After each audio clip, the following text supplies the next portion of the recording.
Hello बच्चों, कैसे हो सब। उम्मीद करता हूँ बहुत अच्छे होंगे। जैसा कि हमने पिछले वाले टॉपिक में पढ़ा था कार्बोनेट्स कंपाउंड में आईयूपीएसी नेमिंग की थी। उससे पहले hydrocarbons, type of hydrocarbons, general introductions भी किया था कार्बन के बारे में। आज का जो हमारा टॉपिक रहेगा कार्बोनेट्स कंपाउंड में electron dot structure. Electron dot structure में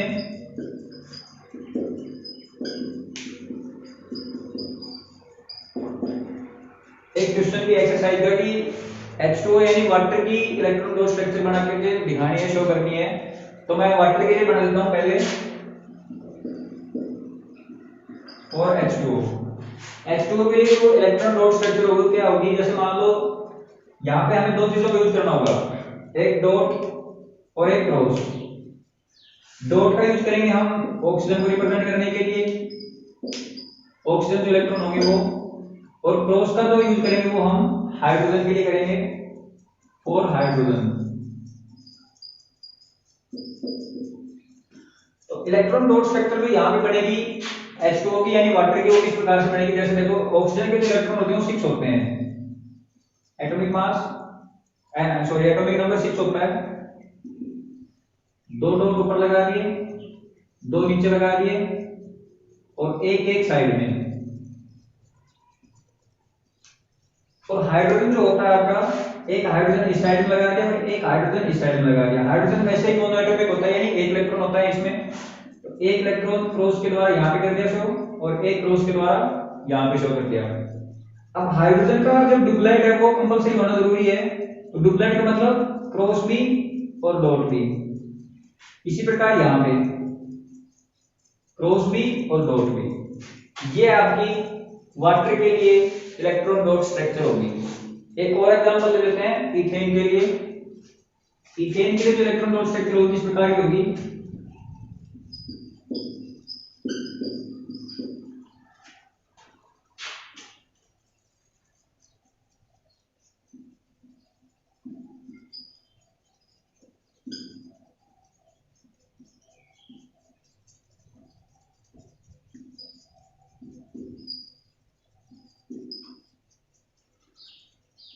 डॉट क्रॉस, डबल क्रॉस, यहाँ पे डॉट क्रॉस, यहाँ पे फिर डॉट क्रॉस और यहाँ पे फिर डॉट क्रॉस।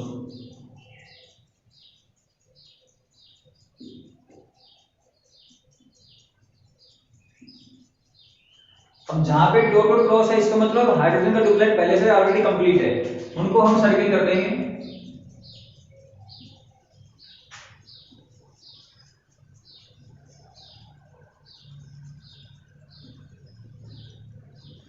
सर्किल करने के बाद में कार्बन के जो दो क्रॉस बच गए हैं उनको इस साइड से भी इंक्लूड कर लेंगे और इस साइड से भी इंक्लूड कर लेंगे, यानी ये चीजें इसमें भी शामिल होंगी और ये चीजें इसमें भी शामिल होंगी।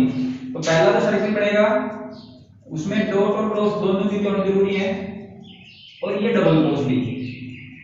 इस वाले में भी डॉट और क्रॉस दोनों चीजें शामिल होनी जरूरी है। ये आपकी इथेन के लिए इलेक्ट्रॉन डॉट स्ट्रक्चर होगी। Chemical property of carbon compound.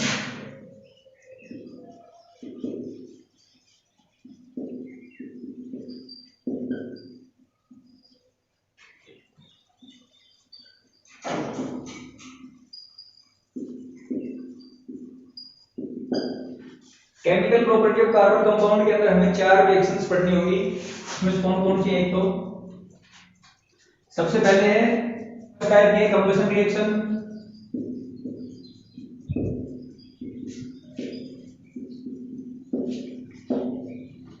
Second पे ऑक्सीडेशन रिएक्शन।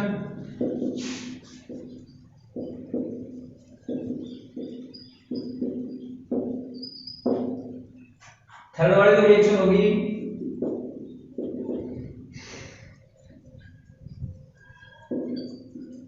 Adding reaction. और फोर्थ सब्स्टिट्यूशन रिएक्शन।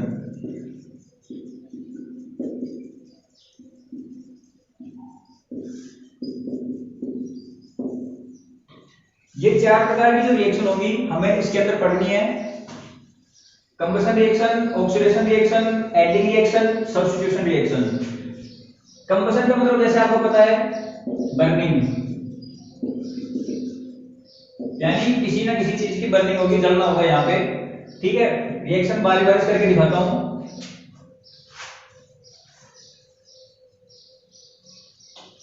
बर्निंग के अंदर क्या होगी, कोई भी जो कार्बन का कंपाउंड होगा उसको हम ऑक्सीजन के साथ जब बर्निंग करेंगे, कार्बन डाइऑक्साइड और वाटर मिलेगा, प्लस में हीट और एनर्जी वहां से रिलीज होगी। ठीक है, लिख लेंगे इसके अंदर, when A carbon compound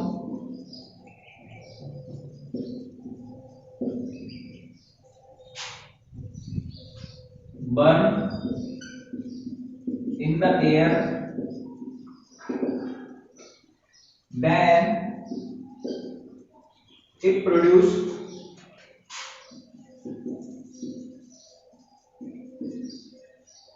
carbon dioxide, water,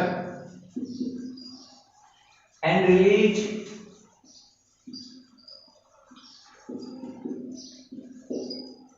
heat and light।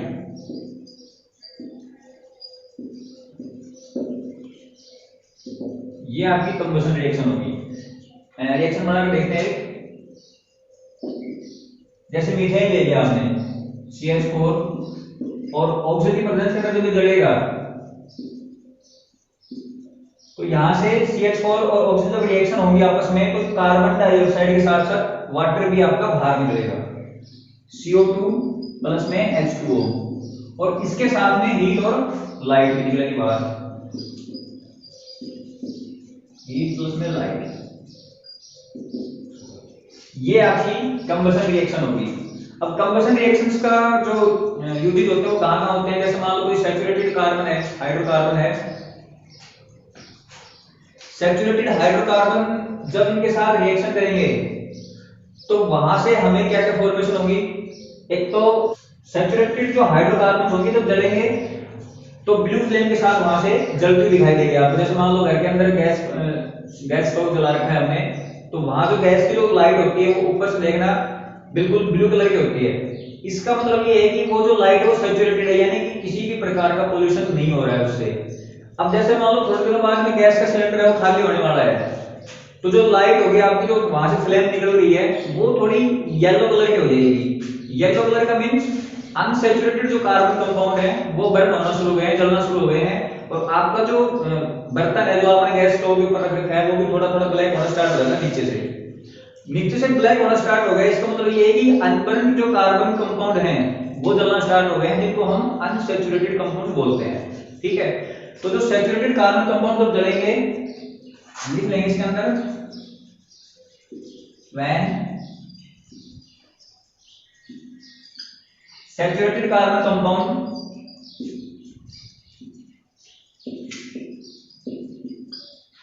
burns,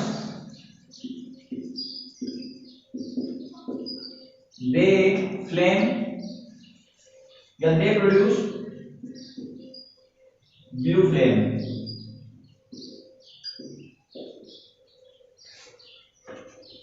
जब वो बर्न करेंगे तो नीली लाइट वहां से हमें निकलती हुई दिखाई देगी, या नीली जो फ्लेम होगी वो निकलती हुई वहां से दिखाई देगी। दूसरा, अगर सूटी प्रकार की जो फ्लेम होती है, when sooty flame, sooty yellow flame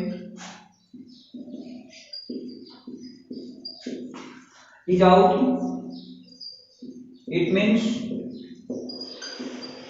unsaturated carbon compound burn कर रहे हैं।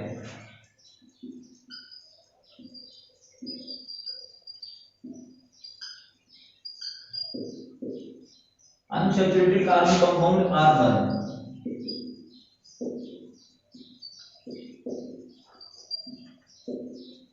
तीसरा क्या होगा कि जब अनसैचुरेटेड जो कार्बन कंपाउंड होंगे, जैसे मान लो कोल और पेट्रोलियम जलते हैं, और कोल और पेट्रोलियम जब जलते हैं, जब सल्फाइड के या नाइट्रोजन के जो ओर होंगे, एस होंगे, जो ऑक्साइड्स होंगे सल्फर के, इसके सल्फोनेशन के या फिर नाइट्रोजन के जो ऑक्साइड्स होंगे, जब वो जलते हैं तो वहां से हमें एसिड्स निकलते हुए प्रतीत होंगे, और इसी के द्वारा जो रेस्पॉन्सिबिलिटी होती है एसिड रेन की जो फॉर्मेशन होती है वो भी इन्हीं के द्वारा होगी। यानी कोई भी जो कोयला या पेट्रोलियम पदार्थ है जब जल रहे हैं तो वहां सल्फर और नाइट्रोजन के जो ऑक्साइड्स होंगे वो वहां पे हमें निकलते हुए दिखाई देंगे, जो किसके रेस्पॉन्सिबल होते हैं, एसिड रेन के लिए, वहीं से एसिड रेन की स्टार्टिंग होती है। जो स्टार्टिंग जो रेन होती है जिसको हम एसिड रेन बोलते हैं, उसमें एसिड की मात्रा बहुत ज्यादा होती है, उसी को ही एसिड रेन बोला जाता है। कंबशन रिएक्शन के बाद में जो सेकंड वाली जो है, यहां तक समझ में आया होगा, स्क्रीनशॉट ले सकते हैं इसका आप। इसके बाद जो सेकंड जो रिएक्शन होगी आपकी,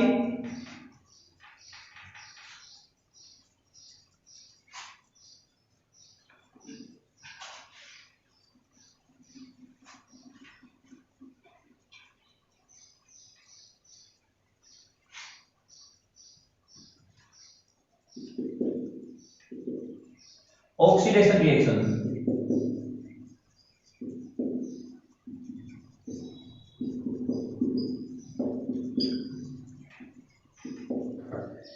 सेकंड जो टाइप हमारी ऑक्सीडेशन रिएक्शन। ऑक्सीडेशन के अंदर क्या होगा कि अल्कोहल को हम कन्वर्ट करते हैं कार्बोक्सिलिक एसिड के अंदर in the presence of strong oxidising agent, जैसे कि पोटेशियम डाइक्रोमेट हो गया, पोटेशियम परमैंगनेट हो गया, प्लस में हीट हो गई। इनकी सहायता के द्वारा हम अल्कोहल को कार्बोक्सिलिक एसिड के अंदर चेंज करेंगे।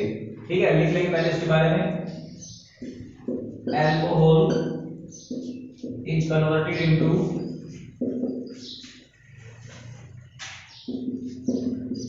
Carboxylic acid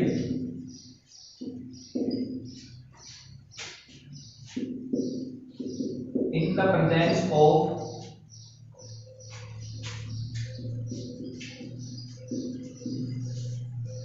strong oxidizing agent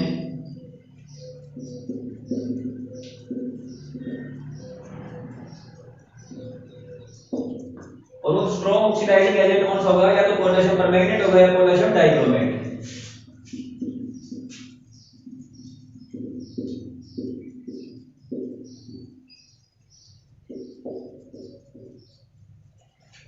potassium permanganate या पोटेशियम डाइक्रोमेट।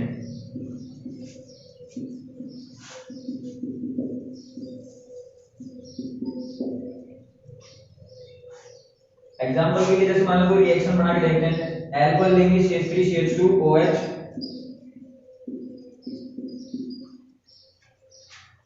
अल्कोहल जब रिएक्शन करेगा पोटेशियम परमैंगनेट या पोटेशियम डाइक्रोमेट के साथ,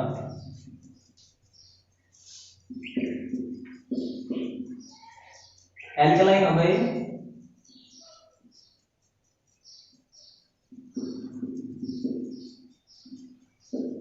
या फिर पोटेशियम डाइक्रोमेट, तो यहां से हमें कार्बोक्सिलिक एसिड की फॉर्मेशन मिलेगी।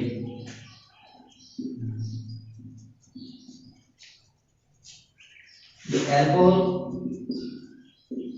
तो रिएक्शन थ्री के कुछ C1 के साथ में, तो कार्बोक्सिलिक की फॉर्मेशन वहां पे हमें मिलेगी।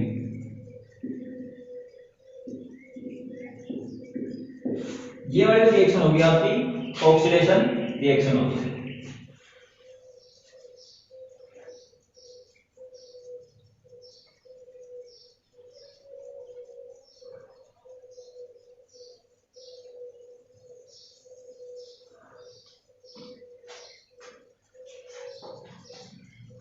इसके बाद थर्ड टाइप जो रिएक्शन की है, addition reaction.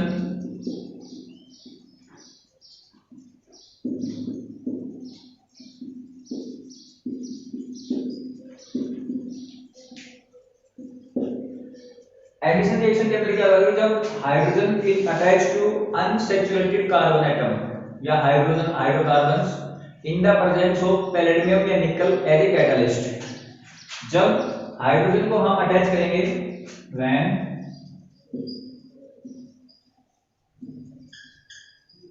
Hydrogen is added to unsaturated hydrocarbons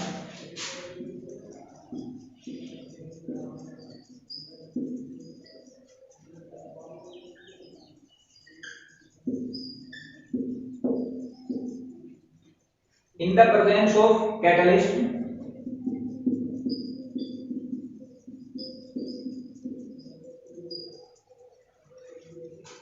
nickel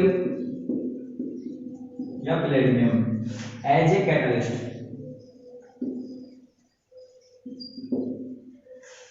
catalyst होता क्या है? कैटलिस्ट का काम होता है जब किसी भी रिएक्शन के अंदर जब भाग लेता है ये, तो उस रिएक्शन की जो स्पीड होगी उसको इंक्रीज कर देता है। तो यहाँ पे जो कैटलिस्ट होंगे वो आपके निकल और पैलेडियम होंगे। इनका काम केवल रिएक्शन की स्पीड को इंक्रीज करना होगा, ये उस रिएक्शन के अंदर पार्टिसिपेट नहीं करेंगे बिल्कुल भी। फॉर एग्जांपल जैसे कि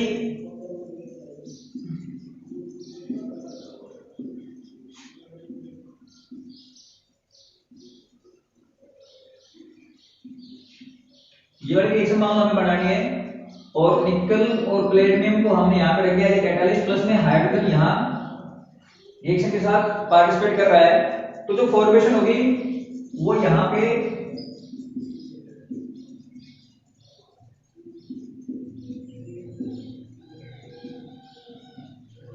यानी एडिंग ऑफ हाइड्रोजन, हाइड्रोजन यहाँ पे अटैच हो जाएगा। यहाँ पे कोई हाइड्रोजन अटैच नहीं था, जैसे ही कैटालिस्ट की प्रेजेंस आई हाइड्रोजन यहाँ से अटैच हो गया। इस वाली जो रिएक्शन होती है इसका यूज किया जाता है, जैसे मान लो वेजिटेबल्स जो ऑयल्स होते हैं, वेजिटेबल ऑयल्स को वेजिटेबल घी के अंदर कन्वर्टेड करने में इस प्रकार की जो रिएक्शन होती है उनका यूज किया जाता है। लिख लेना use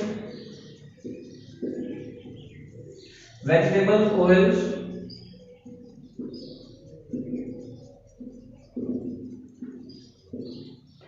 are converted into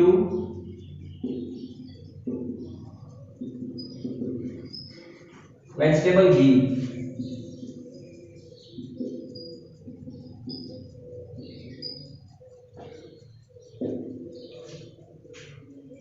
addition reaction के अंदर क्या होगा? when hydrogen is added to unsaturated hydrocarbons, unsaturated hydrocarbons के साथ जब हम हाइड्रोजन को अटैच करेंगे in the presence of nickel palladium as a catalyst, catalyst के रूप में कौन होंगे हमारे पास? निकल या फिर पैलेडियम। तो जो रिएक्शन होगी उसमें हाइड्रोजन अटैच हो जाएगा, ठीक है। यूज कहां पे होगा? वेजिटेबल ऑयल्स जो होते हैं उसको वेजिटेबल घी के अंदर चेंज करना है, तो हम इस प्रकार की रिएक्शन का यूज करेंगे, एडिशन रिएक्शन का यूज वहां पे करेंगे। फोर्थ नंबर पे जो आपकी रिएक्शन है सब्स्टिट्यूशन रिएक्शन।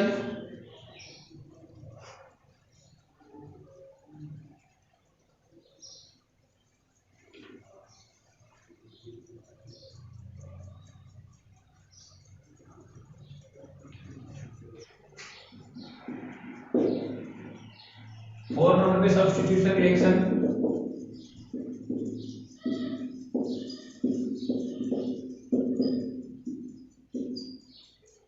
सब्स्टिट्यूशन रिएक्शन के अंदर क्या होगा कि when an unsaturated hydrocarbon which attach the carbon atom replace one hydrogen and form a new compound. Essential condition क्या होगी? सनलाइट की वहां पे हमें रिक्वायरमेंट होगी, ठीक है। इन अनसैचुरेटेड हाइड्रोकार्बन लिख लेंगे यहां पे,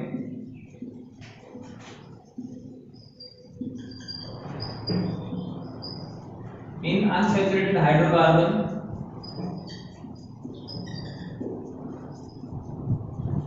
which attach to the carbon atom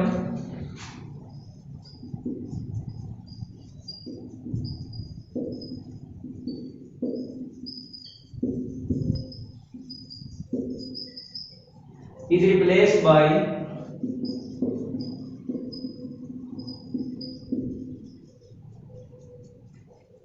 atom, a group of atom or group of atoms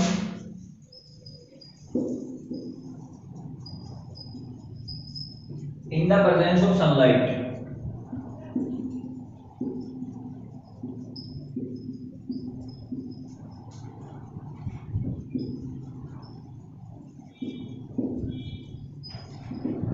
यानी सनलाइट की प्रेजेंस के अंदर कोई भी जो अनसैचुरेटेड हाइड्रोकार्बन्स होंगे जो कार्बन के साथ में अटैच होंगे उसको रिप्लेस कर दिया जाएगा एक हाइड्रोजन एटम के द्वारा। उस रिएक्शन को हम बोलेंगे सब्स्टिट्यूशन रिएक्शन। सब्स्टिट्यूशन रिएक्शन जैसे कि एग्जांपल लेके देखते हैं, मीथेन प्लस में क्लोरीन। तो जो रिएक्शन बनेगी यहां से एक हाइड्रोजन एटम क्लोरीन के साथ अटैच हो जाएगा और जो क्लोरीन का एक एटम बचेगा वो बाकी CH3 के साथ अटैच हो जाएगा, यानी CH3Cl प्लस में HCl और सनलाइट रिक्वायर होगी। ये आपकी 4 प्रकार की रिएक्शन थी जिसमें ऑर्गेनिक कंपाउंड थे कार्बन कंपाउंड के। चारों प्रकार की रिएक्शन में इंपॉर्टेंट बनती है सारी की सारी, कहीं से कोई भी एक क्वेश्चन पूछ सकता है। उसके बाद में आगे हम शुरू करते हैं, स्पोनिफिकेशन है, एस्टरिफिकेशन है, सोप्स एंड डिटर्जेंट्स के बारे में जो डिफरेंस होते हैं वो है, वो भी थोड़ा इंपॉर्टेंट बनते हैं टॉपिक के हिसाब से अगर देखें तो मैं स्टार्ट करता हूं आगे डिफरेंस।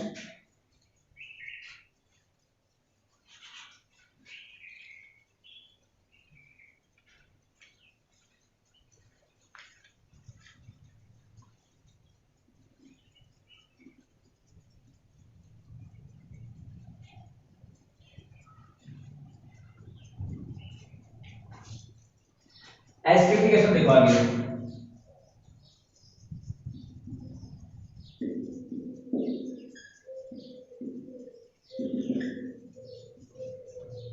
एस्टरिफिकेशन में एक रिएक्शन होगी जैसे मान लो CH3 C double bond O C2OH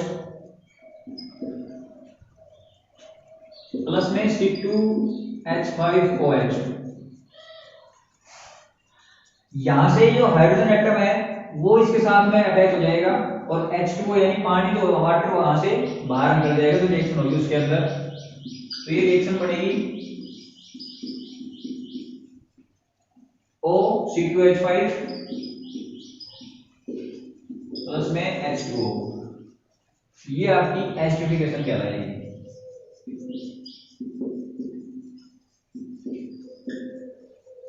ester में CH3 C double bond OH जब एथेनॉल के साथ रिएक्शन करेगा, एथेनॉल के साथ रिएक्शन करते ही तो आगे फॉर्मेशन होगी वो हमें एस्टरिफिकेशन यानी एस्टरिक होगी, प्लस में वाटर अलग से निकल जाएगा। ये आपकी एस्टरिफिकेशन रिएक्शन है। आगे देखो स्पोनिफिकेशन। एस्टरिफिकेशन पहले देख लिया है, इसके बाद स्पोनिफिकेशन देखेंगे।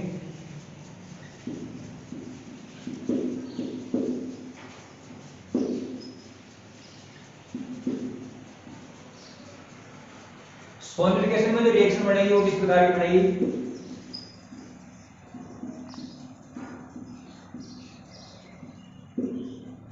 ये वाला जो कंपाउंड होगा इसको बोलेंगे इथाइल इथायोनेट। इथाइल इथायोनेट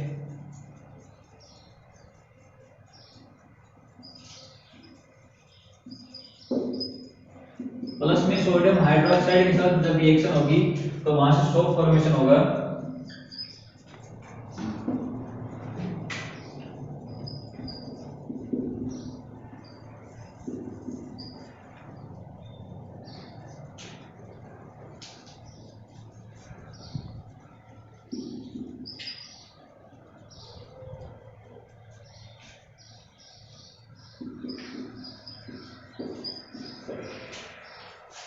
ये वाली सोप फॉर्मेशन होगी प्लस में एथेनॉल, यानी इथाइल इथायोनेट जब सोडियम हाइड्रोक्साइड के साथ में रिएक्शन करेगा तो सोप की फॉर्मेशन होगी, प्लस में एथेनॉल हमारा वहां से बाहर निकल जाएगा। ठीक है, ये आपकी स्पोनिफिकेशन की रिएक्शन है। इसके बाद में डिफरेंस करते हैं सोप और डिटर्जेंट के बीच में।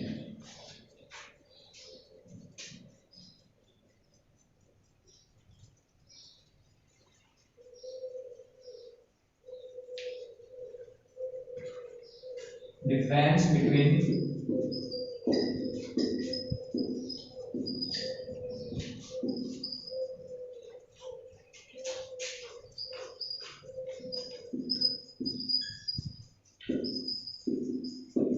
soaps and detergent.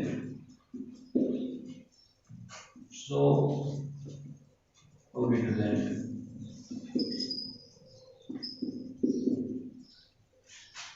सोप में जो साल्ट होते हैं वो आपको सोडियम और पोटेशियम के साल्ट होंगे।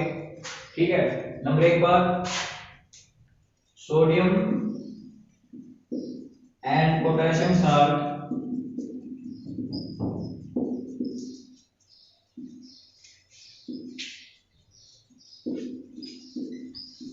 फॉर्म। ठीक है, सेकंड नंबर जो होगा सोप का बायोडिग्रेडेबल होगी, यानी कि आसानी से जो नेचर में कोई भी किसी प्रकार का पॉल्यूशन नहीं करेगी, गल जाएगी आसानी से। तो ये एक फायदा ही होगा, प्रॉफिट होगा इसका। Soap are biodegradable.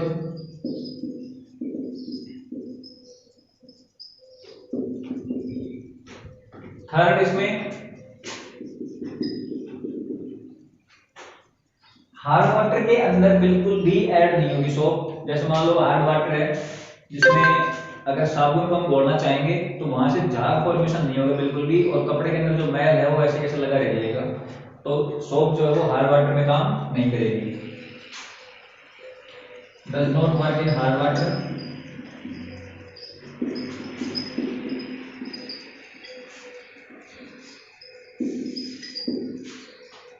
Fourth point है,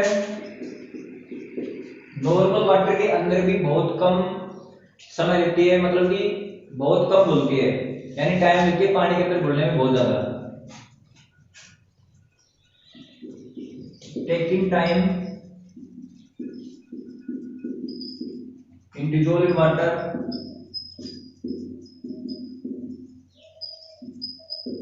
पानी में घुलने में बहुत ज्यादा समय लेगी, ठीक है। तो ये सोप फॉर्मेशन था। सोप के जो यूज होते हैं या उससे कुछ परेशानियां होती है, प्रॉफिट होते हैं, जब लॉस होता है, वो जो भी होता है इसके अंदर हमने पढ़ा है। डिटर्जेंट के बारे में क्या होगा, डिटर्जेंट जो साल्ट होगा वो आपका अमोनिया का साल्ट होगा या फिर सल्फोनेट का, ammonium salt form. Second, soaps are biodegradable, लेकिन जो डिटर्जेंट होगा आपका नॉन बायोडिग्रेडेबल होगा, यानी पोल्यूट करेगा एनवायरनमेंट को।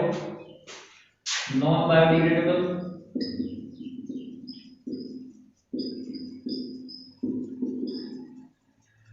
थर्ड, ये हार्ड वाटर में भी और नॉर्मल वाटर के अंदर किसी भी प्रकार का पानी हो चाहे उसमें दोनों में काम करेगा। Working both type of water.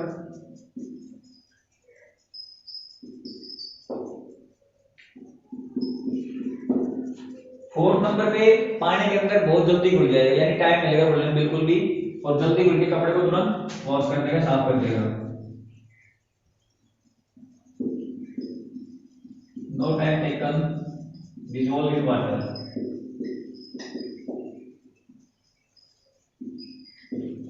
पानी को घुलने में कोई समय नहीं लेगा। तो ये जो बेसिक डिफरेंस थे सोप और डिटर्जेंट के बारे में, इसमें हमें याद रख लेने हैं या लिख भी लेने हैं हमें नोटबुक में।